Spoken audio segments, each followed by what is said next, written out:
Muito obrigada, Sr. Presidente, senhoras e senhores deputados. Estamos aqui hoje apenas 2 dias após as comemorações da Revolução de Abril e, como foi dito e repetido com tanta solenidade nesta casa, esta foi a revolução que naquela manhã prometeu uma primavera de um país livre e de um tempo novo. Mas o tempo passou e a primavera prometida rapidamente deu lugar a um verão quente e pouco próspero, inicialmente marcado pelo PREC, pelas nacionalizações, posteriormente pelas perdas de soberania face a Bruxelas ou pelas sucessivas bancas rotas a que o país foi condenado. Após esse verão, o outono deu lugar num ápice a um inverno que não resulta de nenhuma crise ambiental ou do aquecimento do planeta. Falo do inverno demográfico, aquele que avança de forma pandémica e que de forma galopante abala os pilares da nossa sociedade, que são a família, que são a pátria, a Europa, comprometendo o nosso futuro. O declínio dos nascimentos nas maternidades portuguesas é o verdadeiro desafio estrutural para a sustentabilidade do nosso país, para a preservação do nosso povo, para a preservação da nossa cultura e da nossa identidade nacional. Diz-nos o programa de governo que podemos esperar um compromisso sincero para uma boa governação que pretende colocar Portugal a crescer. E poderíamos olhar para vários indicadores e para os parâmetros definidos por quem ousa prometer contas certas, mas que muitas das vezes interpreta os números à sua maneira e como dá jeito. Contudo, basta deter-nos no desafio demográfico para perceber que as contas socialistas não são assim tão certas. É que em Portugal, em 5 décadas, o número de nascimentos caiu para menos de metade e atualmente morrem mais pessoas do que as que nascem. A tragédia agravou-se de tal forma que o ano passado atingimos o valor mínimo de nascimentos alguma vez registado na história de Portugal. Bem se tentam misturar conceitos entre os saltos populacionais totais, naturais, migratórios, mas deem as voltas que quiserem dar, a quebra da natalidade é o verdadeiro flagelo das contas nacionais e é a verdadeira lupa que mostra uma sociedade que não tem visão estratégica de raiz, capaz de pensar o país a médio e longo prazo. É que a verdade, senhores deputados, é que este drama mostra uma sociedade onde diariamente se acentuam as assimetrias entre o litoral e o interior, castigando sobretudo as zonas não urbanas. Este flagelo revela uma sociedade onde os jovens não se conseguem estabelecer enquanto adultos independentes.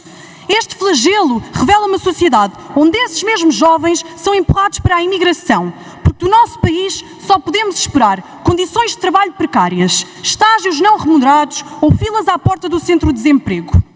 Esta é uma sociedade onde um jovem casal não consegue aceder a créditos à habitação e fica sujeito, mês após mês, ao arrendamento de uma casa que, na verdade, não é sua, e isto representa um investimento sem retorno que nos obriga, a nós, jovens, a adiarmos os nossos sonhos. E sonhos como, por exemplo, o sonho de constituir uma família e de ter filhos. É que 30% dos casais em idade fértil não têm filhos, mas gostava e sonhava vir a ter. Contudo, apontam como principal obstáculo e como obstáculo intransponível as dificuldades financeiras e a precariedade laboral a que estão sujeitos.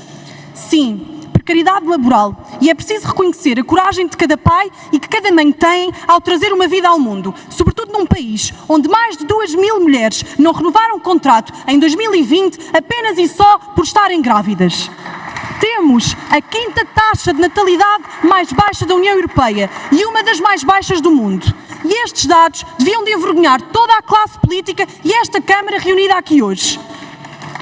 Não tivéssemos nós tido ao leme da nação governos socialistas ao longo de 20 anos, nos últimos 27, e até poderíamos acreditar no atual programa de governo e no orçamento de Estado que iremos discutir, que dizem, e passo a citar, querer construir uma verdadeira política de família que pretende a melhoria das perspectivas demográficas e até, vejam bem, criar condições para as pessoas desenvolverem os seus projetos de vida.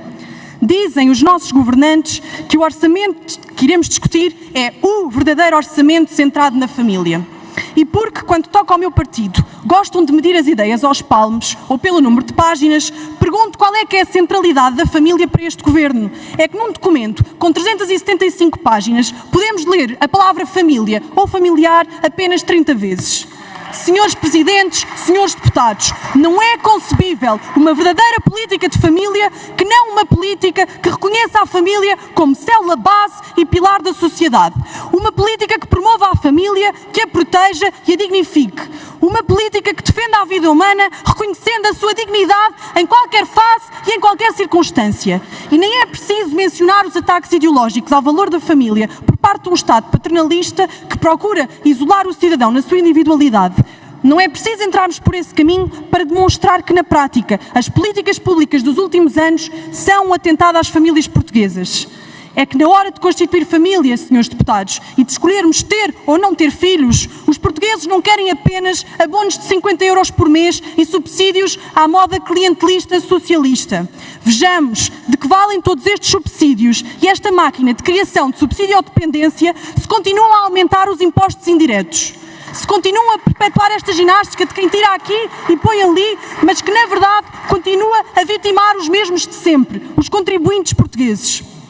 Para terminar, pergunto-vos e digo-vos que na hora de criar uma família, os portugueses olham para os seus vencimentos e deparam-se com uma asfixia fiscal. Olham para os preços dos combustíveis, olham para o seu carrinho de compras que está cada vez mais vazio e a conta cada vez mais alta. O que eu vos peço hoje é que mudem de rumo. Em nome dos jovens, apresento aqui o pedido de que apostem verdadeiramente numa política de apoio à família, numa política de apoio à cultura da vida e que apoiem concretamente a habitação, que combatam a precariedade do emprego jovem e que combatam todos os atentados às mulheres e mães, quer do ponto de vista salarial, quer do ponto de vista da carreira. É tempo de dizer chega a quem procura resolver o problema da natalidade com recurso à imigração, porque isto é apenas o suicídio assistido do nosso país. É tempo de reerguer Portugal.